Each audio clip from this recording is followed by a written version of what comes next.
Jamie back with another episode of Gold Rushes of Australia.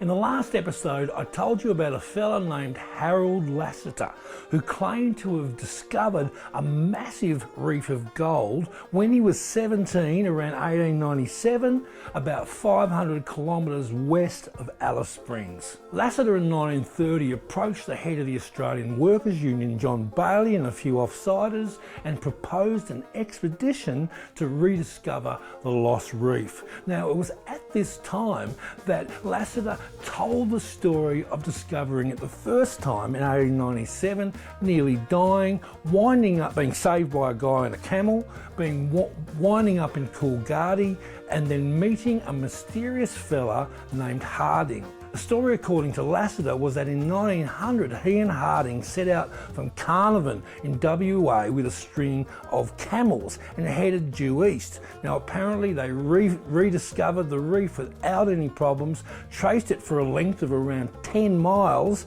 and even returned with samples. Now Lasseter had no idea whether the reef was in WA or the Northern Territory, and on returning to Carnarvon could not name the precise location due to his and Harding's watches losing time on the journey. Well, John Bailey and his workers, they were impressed, but they asked the obvious question: why has it taken so long to organise another expedition to this reef? Well, Lasseter said that, well, at the time that Kalgoorlie was booming and that mining men were not interested in heading further out north into the desert for a supposed reef when there was good gold to be found where they were.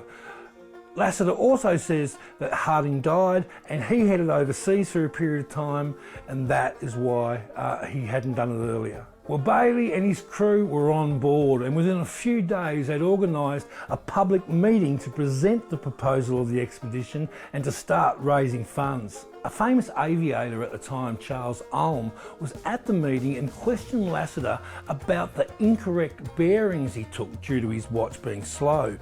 Now, Ulm pointed out that if Lasseter's watch fell an hour behind over the time that he went out to the trip and back, then the reef must be somewhere logically in the Indian Ocean.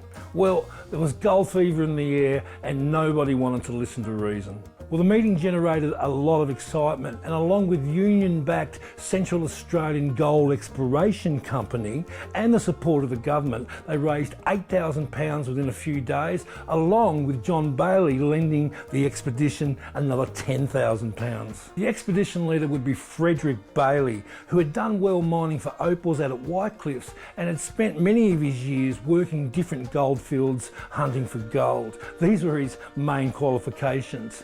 He had also ridden a push bike through the Northern Territory way back in the day, and that was a pretty big achievement at the time. Now, Frederick reckoned there was quite a few holes in Lasseter's story, but he was prepared to give it a go.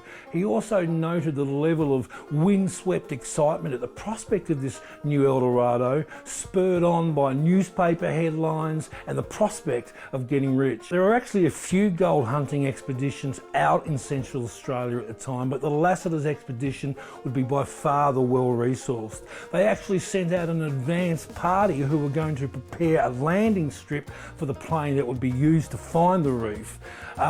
They also had a 6-truck Thornycraft truck that had been donated by the manufacturer, and also a donation of 600 gallons of petrol from Atlantic Oil. Now, Lasseter was hired as guide of the expedition on £10 a week on the condition that he do reveal the exact location of this El Dorado. There was also an agreement that he get 10% of all gold found. So if that reef was 10 miles long, that would make him 10 times richer than Elon Musk. Well, the expedition got underway from Sydney in the middle of 1930, with Lasseter the first to leave, boarding a train to Broken Hill along with the truck. I'll finish the story on next week's episode of Gold Rushes of Australia on the Miners Den Show. I'll see you then.